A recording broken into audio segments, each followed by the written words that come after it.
Hello, BookTube, and welcome back to Comic Book Wednesday. This is a world's finest collaboration between myself and Michael K. Vaughan, where we combine the forces of stately Vaughan Manor and Hyde Cottage to talk about the comic books on which we have wasted our youths. And it started out as a feature on Michael's channel that revolved around Marvel's Epic collections, paperback full-color reprint volumes that they do, drawing from their whole vast back catalog, but not sequentially. Marvel actually does a Marvel Masterwork series that's reprinted in hardcover that does go sequentially, so you'll get the very first appearance of a character and then move steadily forward throughout the whole of their appearances. Uh, the Epic Collection was designed to do something different. It was designed to hop all around the lifespan of a character or a comic book.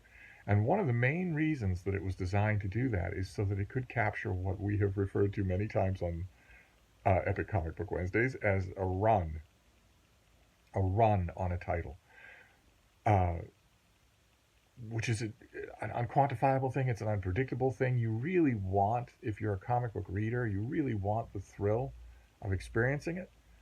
It's hard to describe what that thrill is, but you really, really want it. And that's when some kind of synergy comes together, whether it's the writer or the writer and the artist. Sometimes the writer and the artist will be the same person, whether it's dealing with an original character, an original creation, or whether it's a writer or an artist or one single creator revamping someone else's creation.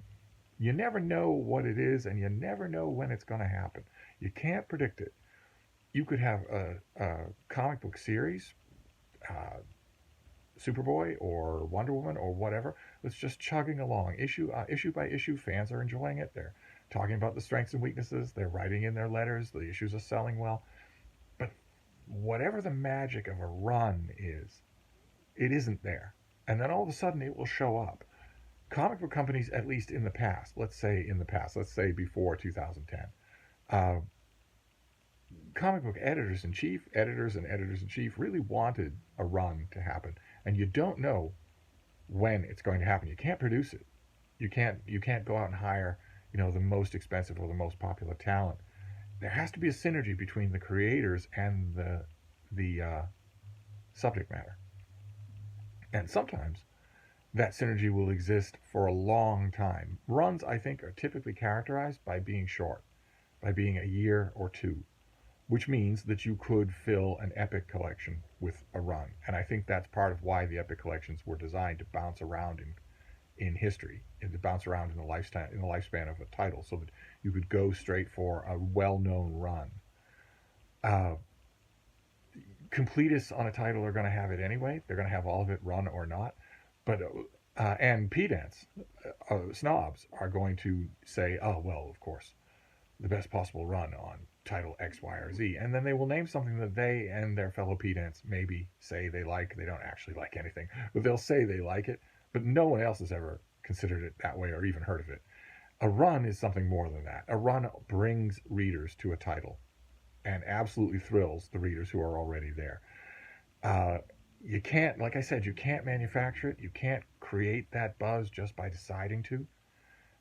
You can bring as many X-Men as you want to an isolated island where they get to be genetic national superiorists, but it won't matter. You can bring in the highest profile, biggest cocaine head writer and say, here is the beginning of a new era. It won't be that way unless the magic is there. And that magic can sometimes be collaborative. It can sometimes exist on a character that you've created, and it can sometimes be a collaboration between a writer and an artist. Like, for instance, Stan Lee, the creator of the entire original roster of Marvel Comics, he wrote issues for those comics month after month after month. But sometimes he would be on a run, and he knew it himself. And sometimes that was true, uh, and sometimes it wasn't, even though he created the characters. Uh, Other times you would get other famous runs that are collaborations, like, for instance, the Claremont Byrne run on X-Men, uh, culminating in the Dark Phoenix saga. Fans of X-Men from 40 years ago will say, well, yeah, somehow or other that artist and writer clicked. They really did. I think it's that it's far more predictable that you will get a really good run if the writer and the artist are the same person. Whether that is something that happens right from the start, I would argue that Howard Chaykin's American Flag is one sustained run, and it was entirely his creation from beginning to end. He did everything. Another famous example that Michael K. Vaughan and I will get to, I'm sure, if you're talking Marvel comics, you will have certain runs. You will be able to look at certain runs, and they will be largely undisputed. If we leave the pedants out of the question, they'll be largely undisputed by everybody. One of those that was fairly long was the Walt Simonson run on Thor that people will talk about. I mean, you won't find a bigger fan than I am of the Lee Kirby run on Thor that lasted for about 2 years, when Vinnie Coletta was inking Jack Kirby and when the stories were amazing. Uh, and I was one of the first people when the Simonson run really started kicking off with the Sword of Doom saga. I was one of the first people to say this is even better than that. Uh, you could easily look to that as a run, and that would be one creator. And there are other examples. There are some where that are longer than others. Runs usually last, I think, 2 or 3 years. Something in the magic goes away after that. A writer changes, an artist changes, and the synergy is lost. I think one of the longest runs in superhero or four-color adventure comics history is Roy Thomas and John Buscema on the original Marvel Comics Conan the Barbarian. That run, issue after issue after issue, was great and lasted for a long, long time. 100 issues. That's a long time.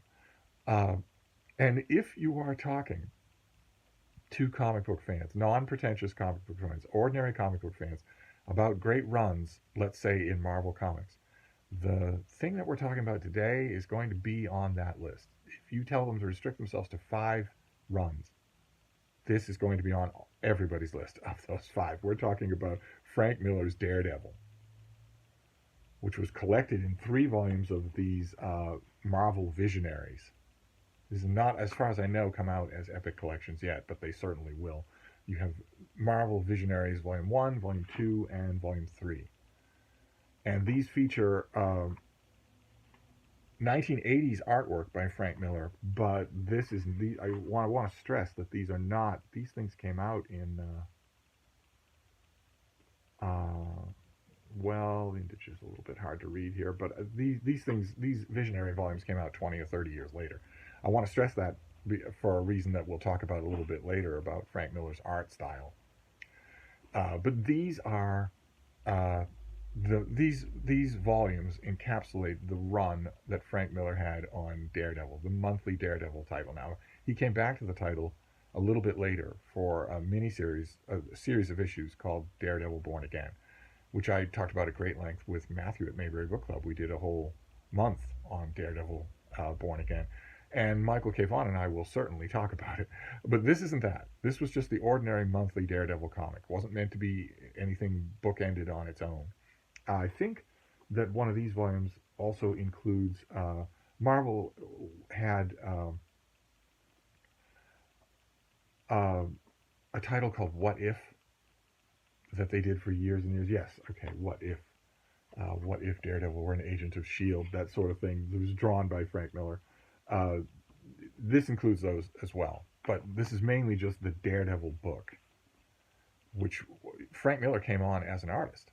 He replaced an artist where the title was plotted and being written by someone else. He came on as an artist, and he was the story was a long involved one that was fairly good, a little bit histrionic, where Daredevil faces off against a villain called the Night Stalker, or Death Stalker, and this is a tradition in Daredevil comics where he was largely defined by his villains, and always had a really good one who would last for a while. Deathstalker was another one that lasted for a long time during a period where I really liked Daredevil was a villain called the Owl.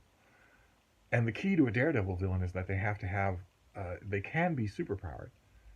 Deathstalker has a deathly touch that's technological based, but still he's the one who controls it. So if he touches you, he can kill you. And the Owl was able to glide bird style for stretches of time. He couldn't actually fly. He couldn't up and fly, but he was sort of buoyant or whatnot. And in these issues, these Frank Miller issues, he continues that tradition. It's not him doing the writing at first; it's just him doing the artwork, and it was odd. Uh, it wasn't anything like. I think the artist Mike could probably correct me here. I think the artist who came before was Bobby Brown, but this is completely different. It's far more kinetic and far more involved. Let me get you an example of what I'm talking about here. Yeah, there we go. See these two panels here, these two pages? This is all longitudinal rectangles and lots of silhouettes, of black silhouettes. Whereas this, they're completely different. And that they work. They really do. Both of them work. And Miller used to do that. He used to vary that up a lot. You'd have a gigantic cinematic panel along the top and then a bunch along the bottom. Virtually anywhere you look, you could get there's a fairly standard action sequence there. A fairly standard action sequence that Steve doesn't like at all because it's a villain named Bullseye easily defeating a character called the Black Widow, which should not happen. But uh, Miller got more and more confident as he went along. This first volume is that. Look at the incredible detail here. These panels, these pages shouldn't work. They're so busy, they shouldn't work. And for a while, when I was buying these issues, I was thinking, well, maybe they don't work. Maybe this guy's not going to stick around. Maybe this is just an experiment and fans won't like it. One of the other things about runs is that you don't know you're in one right away. Which is why the diehard fans of a series, the ones who are going to buy every issue, always know first, which is a thrill. There is a thrill. There's a thrill to that. I was, for instance, a diehard fan of Thor. I bought it whether it was good or bad. And during the period when, right before Walt Simonson took over, it was bad. I was buying it anyway. And then Simonson took over, and he had a very distinctive art style. He changed the art style of the story. And I remember there was it was an adventure with Thor and Thor's mortal identity of Dr. Donald Blake and a ruckus going on in Asgard, Thor's otherworldly home. But on Earth, Thor was dealing with Nick Fury, agent of S.H.I.E.L.D. And I was reading the issues. I read Walt Simonson's first issue and thought, oh, that's kind of interesting. And then Odin calls Donald Blake home to Asgard. He summons him supernaturally home to Asgard. He appears enormously in the sky and snatches him away. And we're left with a panel of Nick Fury being pelted by rain. And he says in a line that was written by Walt Simonson. It wasn't written. It was Simonson's production here at this point. And Nick Fury says, "Don't these people ever travel in good weather?" And I remember the moment. I remember the moment that I read that and thought, "Oh, okay, there's a new sheriff in town. This could be a different comic next month." I didn't have that feeling right away with Frank Miller's Daredevil, and I think that's because he only gradually came on to complete control of the comic. I remember exactly when I knew that Daredevil was something that I would have to religiously buy every month. I didn't really do that for a long stretch in the character's history. I didn't really do that because, as you might be able to guess if you watch this channel, Daredevil is pretty much the exact opposite of what I like in a superhero. He's just an ordinary guy who has super senses. He's blind and he has compensating super senses. So Daredevil's superpower is that he can use his radar sense, his radioactive inspired radar sense, to tell you exactly how many M&Ms are in a jar on a counter. Which might sound impressive until you remember that he's the only superhero anywhere in Marvel or DC who can't tell you how many red M&Ms are in that jar at all. You could give him all day, and he couldn't do it. It's as far away from faster than a speeding bullet as you can get. See, I have precious little. I read Daredevil mainly for the artwork. I loved Wally Wood when he was starting off, and then for a long stretch of time, Daredevil had glorious but downright weird artwork by Gene Colan, who's great, but he's totally mismatched for an action hero. And it's almost like he knew that and was just leaning into it because the action sequences in the long Gene Colan stretch on Daredevil, which I hesitate to call a run because I don't think it was, but it was a wonderful time for me to read Daredevil. But I was doing it purely for the artwork, purely, and I didn't like Brown's artwork at all. I didn't like his style in Daredevil or in the Avengers or anywhere that he appeared. So I was on and off again until I realized, okay, something might be going on here, and I now need to now need to buy this every month because I think this is a run. And I remember it was 170 and 171. It was Daredevil 170 and 171 that did that for me. And I don't know that those are in this first volume. I don't think they are. No, no. We go to the second one for this, and volume 2 is when Miller starts to take over the whole of the show. He's not just drawing it; he's also writing it. And there was a moment. I wonder if I can get to it quickly. There was a moment in the beginning of yeah, there we go. Daredevil 170. Uh, this the little arc that is embodied in Daredevil 169, 170, 171, 172 is Miller rearranging the Daredevil universe just a little in order to provide him with a couple of other signature villains. It's really important that you have a signature villain who works really well if you're going to have a run. And Daredevil's signature villains can't be overpowered. He's just an ordinary guy. If you give him a villain who's too powerful, it's not going to feel right. It's not going to feel believable. Um, it never really felt believable to me, for instance, when Daredevil would go up against a villain called the Beetle. Because when you strip away the stupid code name and the idiotic histrionics, the Beetle is essentially Iron Man, and Daredevil should not be able to win against Iron Man. But Frank Miller rearranged things. He brought back an old Daredevil villain called Bullseye, whose gimmick was that he had great aim, that when he threw something at something, he didn't miss, which was undercut right from the beginning, again with brown artwork, by the fact that Bullseye often could be seen missing. And at the beginning, in this first volume of Daredevil, we see that returned Bullseye. He's brought back and he fights the Black Widow and misses her a few times before he actually hits her with anything. But Miller brought him back and made him not only more dangerous but more psychotic, a true Joker style psychotic. That was supervillain move number one, and supervillain move number two that I thought was inspired is that Miller decided to make the Kingpin, Wilson Fisk, the Kingpin, a Spider-Man villain, into a Daredevil villain. And the minute that started to happen, which it did in this issue, look at that cover, huh? The minute that started to happen, I was just nodding up and down. I was thinking, oh, that's perfect. That's absolutely perfect. I never agreed with the Kingpin as a Spider-Man villain. It never worked for me. You, uh, I was going to say you can never have a gigantic power differential between the villain and the hero, or it won't work. But of course, that isn't a universal rule because that would rule out Superman and Lex Luthor, and you don't want to do that. But when the Kingpin he's a mafioso figure. He's a gang leader, and he himself is enormous. He's tall and broad, and he looks like he's fat, but it's not fat. It's solid muscle. He's as muscular and developed as a human being can be, so that his strength is almost borders on the supernatural, almost superpowered. But it's a far way from that. It's as close as a human can come. The Kingpin is about as close as, for instance, Captain America can come. So they're both really, really strong, but neither one of them can lift a car over their heads. They can't even come close to doing that. Both of them would have trouble overturning a car from four wheels to two, or to its side.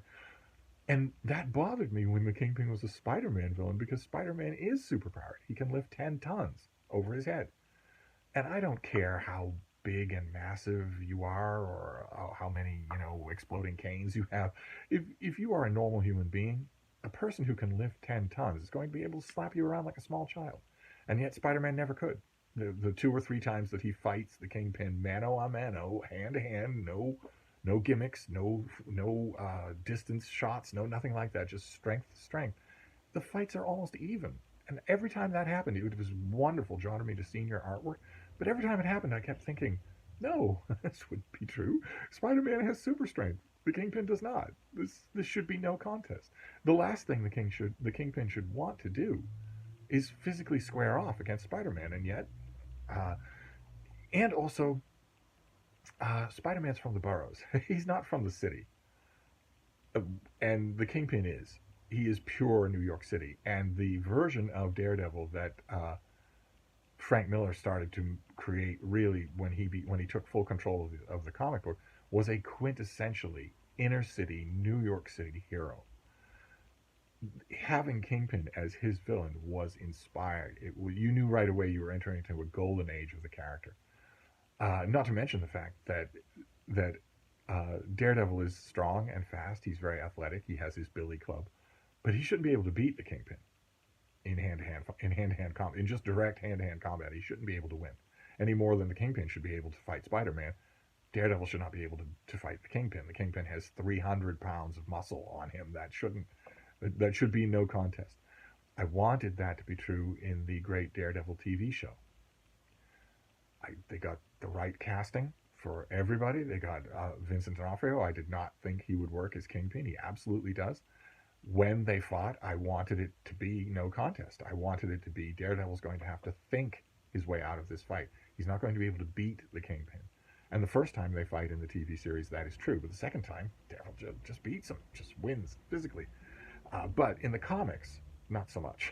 And when I got issue number 70, it starts this way, with Daredevil running along a grimy city street. He's running up towards a very famous bridge in New York City, and he's running alongside a guy who's jogging. And the guy who's jogging asks him if he wants to race. Daredevil says, not today, some other time. And the guy says, what's the matter? Can't keep up? I make this run every night, down to the World Trade Center and back, 5 whole miles. Written in the 1980s in a comic book in which no matter what happens, no matter what kind of disaster strikes the World Trade Center will always be there. It's new. Older residents remember when it was going up, but it's an absolutely permanent landmark, and you might not like what it looks like, but you know that it's distinctive. Impossible to read a segment like that now, for me, without... I remember what that was like. I remember a particular street, a little bit outside of New York. I remember a particular street that was a hump. Houses running on either side, power lines, and a hump. And I remember when that hump, the other side of that hump, was blue sky. And I remember gradually, every time I was there, I remember those towers going up higher and higher and higher until finally they were right there. Like, I used to call them a tuning fork, right there at the end of that street. And then you go back to that street and they're not there anymore. But anyway, I read that opening, and of course at the time I also thought the World Trade Center would be there forever. But there's Daredevil running along, and the guy says, what's the matter? You afraid you can't keep up? And just as he's saying that, Daredevil runs along the rivets up the bridge. And when he gets to the top, this moment did it for me. I don't quite know why. When he gets to the top, the narrative is, at the highest point of the span, he leaps wildly, recklessly into space. For another, the sprawling city below would promise certain death. But he has no view to trouble him. He is blind. With practiced ease, he unsheathes the hook and cable section of his billy club. He taps a hidden stud on the shaft, firing a 30-foot length of nylon cord. As always, his aim is infallible. The cable wraps tightly around a billboard's iron support beam, and once again, he is airborne. And this is the panel that did it. That he leaps off the top of the bridge, and Daredevil just sort of casually turns around, and he's spinning in midair as he does this. That's incredible. That was, for me, that was absolutely incredible. And it was the beginning of more and more. Miller did more and more like that, where he revels in showing us Daredevil traveling through his city. There are moments all throughout the Frank Miller run on Daredevil where the action simply stops for that to happen. But we also get great stuff with the Kingpin. Little homages to the Stan Lee, John Romita Sr. era, where Kingpin is always working out and he's always beating up the guys who are trying to work out with him. But in this issue, we get confrontation with this new Bullseye, who is deadlier than ever. He can never miss, and Miller seems to think that because Daredevil has perfect senses, he will never miss either. That's not true. Those are two different gifts. Daredevil could still miss, but nevertheless, we get to the second issue, which promises a fight between Daredevil and the Kingpin, and this is issue number 171, and we do get a fight between Daredevil and the Kingpin, but first we get a meeting between the two of them. Miller has them meet for the first time. Matt Murdock, Daredevil's civilian identity, the blind lawyer Matt Murdock, meets the Kingpin for the first time. His radar sense, is showing him the Kingpin first. He says, no one ever told me just how big he is. We get that visual. How amazing. The Kingpin does not even look human. And we have Matt Murdock thoughts, which back in the 80s struck me as slightly romantic, and still do. What a freak of nature produced this creature. Put such mass and strength at the disposal of a criminal genius. His presence seems to charge the air around him, commanding attention and obedience. It's almost hypnotic. You two need a little time. But notice the beauty of this. Look, see how here he's being taken to the Kingpin's presence, and it's not just that the panels are narrow. It's that Miller bars and fractions and segments them up by using pipes. Just as simple as that. Makes it feel very claustrophobic, which makes the opening panel here all the more effective. You get that all throughout this run. Just amazing little details like that. And sure enough, in this issue, the Kingpin and Daredevil fight for the very first time. And Daredevil says, whatever I just kicked, it wasn't fat, more like rock. That last shot to his side would have crippled a normal man. He doesn't even seem phased. I'm not sure he's even human. Eventually he says, I'm beating myself to death against this monster. And he is knocked out with a single punch.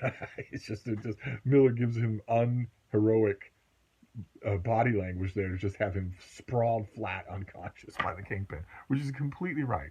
That is exactly how it should happen. And fortunately, Miller never forgets that. Other writers have forgotten that over time, but not Miller. And in the course of this story, with the Kingpin fighting for control of the gangs of New York City, and with Daredevil fighting him and fighting his lieutenant, Bullseye, Miller had already introduced a character, a young woman named Elektra, who, like, unfortunately, every female character anywhere in any Daredevil story of any kind, has the main significance of being an ex-girlfriend of Daredevil's, of Matt Murdock. Matt Murdock is by far the most heterosexually active superhero in the Marvel universe. He is Marvel's version of Nightwing. All the women in his life are girlfriends or ex-girlfriends. And she's introduced in connection with the Orient, with Fu Manchu-style ninjas and shoguns and senseis and whatnot. So suddenly we have Daredevil fighting ninja, left, right, and center. But that character, the character of Elektra, is her name. She is reintroduced. And a big storyline ensues, which is why she is on these Miller Visionary volumes. She has 2 covers. And the whole time that she is being introduced, Miller's artistic style is getting better and better. More and more accomplished, more and more confident. You don't get a panel sequence like this if you have a writer looking over your shoulder. This is when you know that you are starting to tell stories at your own pace, in your own way. And it varies from big operatic stuff like that to wonderful non-sketched items like that, playing around with vertical spaces to again constantly show us Daredevil moving around in his city. And gradually, in the course of these stories, Elektra becomes more and more prominent. Some of you will know this character. Some of you who don't follow Daredevil comics will know this character from the Ben Affleck movie, which makes a stab at telling an Elektra story. No pun intended. The story culminates in this volume. And I don't want to give it away in case you haven't read it, because these things haven't been... I don't know of a reprint of the Elektra story in quite some time. I don't know that one has happened in 10 or 11 years. Marvel had the rights to Elektra. Frank Miller had a story that he told about her, a story of redemption and death and resurrection that is amazing. Absolutely amazing. The issue that I'm talking about, I can at least show you the cover. Yes, I can at least show you the cover. The issue that I'm talking about is unbelievable. Those of you who know the storyline will know the ending that I'm talking about. It's 3 or 4 pages at the end of a particular issue that are some of the best things I have seen in a comic book. Let's see. see if we can find the cover. At least I can show you the cover. Yes, there we go. That is the cover of this issue, of the issue in question, which is amazing. The framing of it, and the ending especially, the culmination, the story of the Elektra, the culmination of the Elektra story is amazing. And then Miller adds a coda uh, that is very knowing. It's a very knowing nod to the superhero comic book world where no character's death is ever permanent. He adds a coda to that, to the story of Elektra that is disturbing. It's weird. It shows what very clearly what Frank Miller was moving towards becoming. Frank Miller got weirder and weirder as he went along in the comics world, and so did his artwork. Which is why let's give you some examples. Because keep in mind the artwork in the middle here, this glorious stuff. He redesigned Black Widow's costume so that it was just a gray leotard. This glorious stuff is from the 80s. These covers are from the 2000s. As you can tell, why is Daredevil's hand that big? Why are his boots that big? Why? Why? There is no reason whatsoever. Why does Elektra on this cover have hands like that? Why does she have hands like that? I saw this cover when I got this. I forget when this came out. This was like $25. I got it as soon as it came out because with a run like this, you want it in book form. If you can get it, you want it in book form. But the first thing that I thought of when I saw that was the great Seinfeld episode about man hands. That's the first thing that I thought. And also, this. What on earth? What on earth? This is what Frank Miller started to become. So that by the time he did Dark Knight Returns 2, his sequel to his seminal book, Batman Dark Knight Returns, the artwork was whatever this is. I don't even know. I have no idea. It became very stylized, and it is now still intensely stylized. But I think Miller is pretty much persona non grata. I don't think he would ever be allowed to do a Marvel graphic novel. I don't think he'd be allowed to return to Daredevil, even though it would guarantee Marvel sales. Oh my God, through the roof. If they announced that they were doing a limited run, a year's run on Daredevil by Frank Miller, it wouldn't matter what his artwork has become, that he's drawing Daredevil like an anorexic teenage girl. It wouldn't matter. Older comic book fans like me or Michael K. Vaughan would definitely buy those issues, even though you cannot plan a run. You no matter what it is, no matter what you do. How many times has Claremont come back to X-Men? How many times has John Byrne come back? Or, for instance, George Perez was a hugely popular comic book artist. When DC did the New 52 and revamped Superman, they brought him in to draw Superman. Didn't work at all. Didn't have any effect whatsoever. You don't know when a run is going to happen. This took Marvel by surprise, I think. And they just started, they made Daredevil monthly, and because the sales were up, and they just gave Frank Miller his head. They gave him the freedom to do what he wanted. And boy, oh boy, is it terrific. Not my cup of tea at all. This kind of gritty noir type novel comics, not my cup of tea at all. Half of these issues are that. You can open to almost any. Here, see, half of these things are just people talking Miller's overheated dime store novel noir dialogue. Half of it is that. But it doesn't matter. I was absolutely hooked because that's what runs do. They absolutely hook you on something. For instance, we mentioned recently the Swamp Thing run. That I don't like the character, the ethos, anything about it, even the artwork. I was still buying those issues because after a couple of issues, you can tell usually that a run has started on something. I don't think runs exist anymore in Marvel or DC Comics.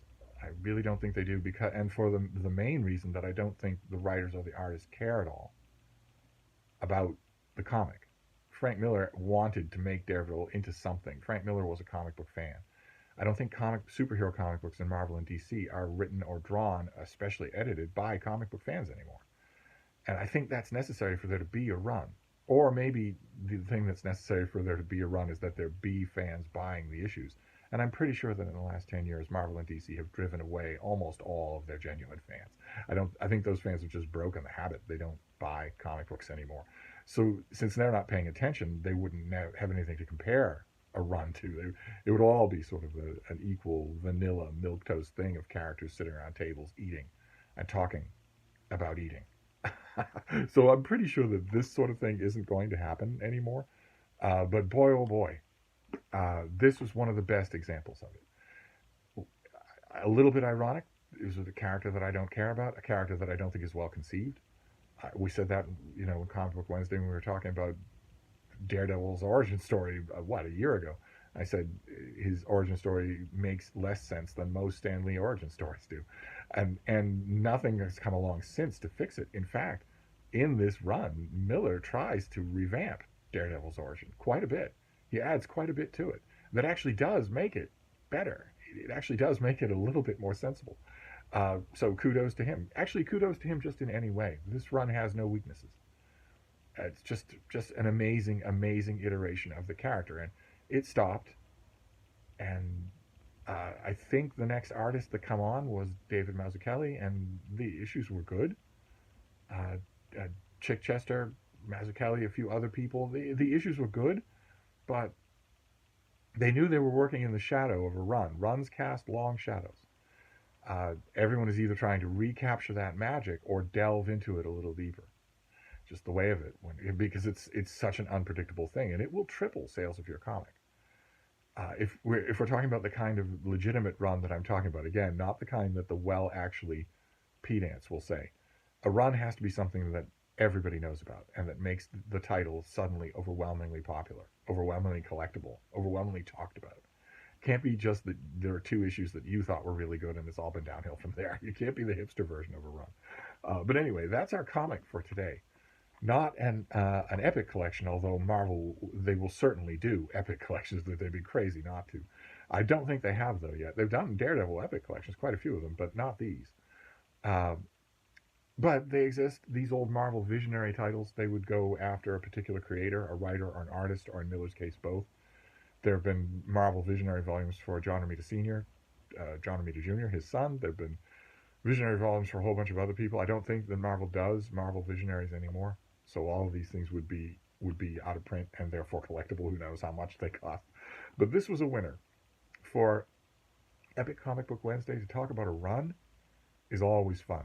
You're not always doing that. Sometimes we're talking about characters. Sometimes we're talking about just a random epic collection that doesn't always manage to capture a run. But in this case, the Frank Miller Daredevil, seminal stuff. Seminal stuff.